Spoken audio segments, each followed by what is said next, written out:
متواجدة اليوم في مدينة شلف المضيافة التاريخية بدعوة كريمة من السيدة وزيرة الثقافة الدكتورة سوريا مولودي. جزيل الشكر والامتنان السيد الولي، جزيل الشكر لك على الاستضافة الطيبة، على إلى كل المسؤولين في الولاية والإطارات. جزيل الشكر للفنانين اللي رافقونا اليوم مع السيدة الوزيرة، وخاصة اليوم عندكم صهيب بن زرقالي، هو من مدينة شلف. صح صهيب.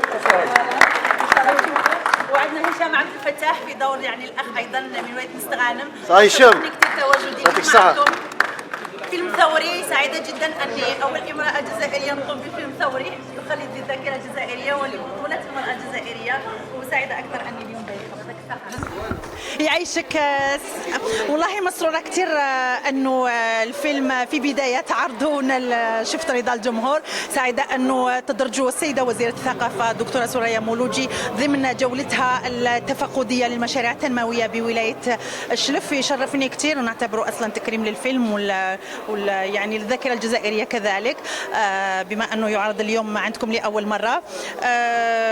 أتمنى إن شاء الله يا ربي يعمي جزء كامل أنحاء الشلف وينال رضا الجمهور. شكرا.